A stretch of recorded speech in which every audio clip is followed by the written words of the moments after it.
देखिए, सभी कार्य ईश्वरकृत नियमानुसार अर्थात प्राकृतिक नियमानुसार ही होते हैं, जिसे हम विज्ञान के नियम भी कहते हैं।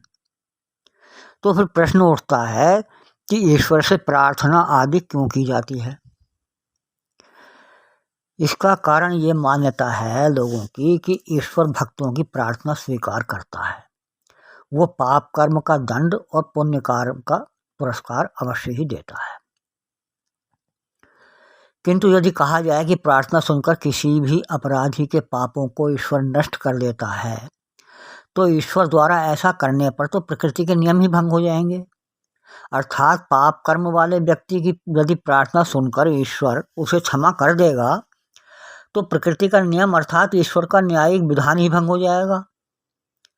शोषक द्वारा ईश्वर की प्रार्थना करने से यदि ईश्वर उसे क्षमा कर देगा, तो यह शोषित के प्रति अन्याय भी होगा, किंतु ईश्वर से अन्याय की आशा भी नहीं की जा सकती।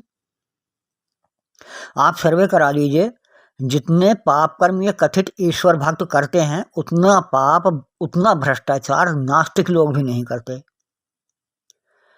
यहाँ प्रश्न पैदा होता है कि ये कथित धार्मिक लोग अर्थात पूजा पाठ या कर्म फल को ईश्वर प्रदत्त मानने वाले, स्वर्ग नरक पुनर्जन्म में पूर्व जन्म के कर्मों का फल मानने वाले लोग पाप अधिक क्यों करते हैं। इसका उत्तर संक्षेप में तो यही है कि हमने ईश्वर को मनुष्य की तरह मान लिया है और कई महान लोगों को भी ईश्वर मान लिया है।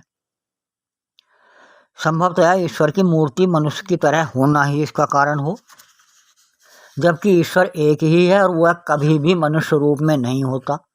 सच ये है कि वह किसी भी रूप में नहीं होता, वह तो निराकार है। बहुत से लोग मानते हैं कि ईश्वर हमारे पापों को क्षमा कर देगा। ईश्वर की क्षमा करने की मान्यता के आधार पर ही बहुत से लोग पाप कर्म करते हैं। वे सोचते हैं कि कोई बात नहीं, पाप कर लेते हैं, ईश्वर से क्षमा प्रार्थना कर लेंगे, वो क्षमा कर देगा। और इस तरह वे नित्य नए नए कर्म करते, पाप कर्म करते रहते हैं। इस तरह के लोग तो ईश्वर को एक लालची मानव की तरह मानकर उसके नाम से प्रसाद तक बोल देते हैं। वे ईश्वर से मांगते हैं कि कहीं पड़ा हुआ धन मुझे मिल जाए तो मैं इतना प्रसाद तुम पर चढ़ाऊं। यहाँ तक कि चोर भी ये मन्नत मांगता है कि हे भगवान, आज मैं जिस व्यक्ति के घर चोरी करने हेतु जा रहा हूँ, उस व्यक्ति को पता भी ना चल पाए और मैं पकड़ा न जा सकूं। इस तरह के लोग ईश्वर को किसी स्वार्थी मानव से अधिक गुणवान या महान बिल्कुल भी नहीं समझते। अब सोचिए, यदि ईश्वर किसी का पड़ा हुआ धन आपको दिलाएगा, तो पहले किसी व्यक्ति का धन गुम कराएगा। इस तरह धन को खोने वाले व्यक्ति की क्या वह अनुचित हानि ना होगी? क्या ईश्वर एक व्यक्ति के लिए दूसरे व्यक्ति की हानि करेगा? ऐसा ईश्वर कैसे कर सकता है? कुछ लोग इसके प्रत्युत्तर में कह सकते हैं कि ईश्वर तो बिना किसी का धन खोए ही नया धन बनाकर अपने भक्त को दे सकता है, तो ये विज्ञान के नियम के विपरीत होगा। और विज्ञान का नियम ही ईश्वर का नियम है, जिसे प्राकृतिक नियम भी कहा जाता है। तो इस प्रकार ईश्वर अपने नियम को भंग करके असत नहीं बनेगा। रही बात प्रसाद चढ़ाने की, तो क्या ईश्वर को प्रसाद की भूख है या उसे प्रसाद की कमी है? आप सोचते हैं कि यदि आप उसे प्रसाद न खिलाएंगे तो वो भूखा ही रहेगा?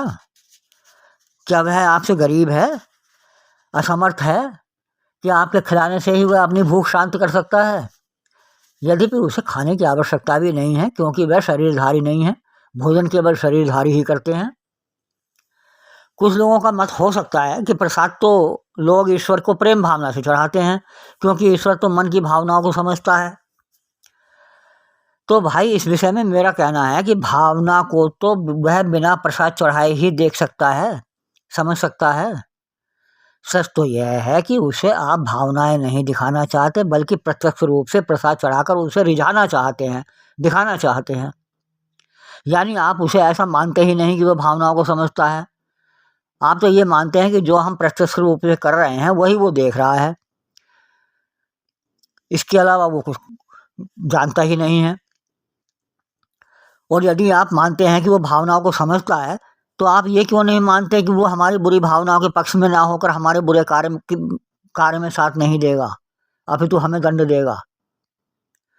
सच तो ये है कि लोग ना तो ये मानते हैं कि वो भावनाओं को समझता है, और ना ही ये मानते हैं कि ईश्वर प्रत्यक्ष रूप से भी कुछ देखता है।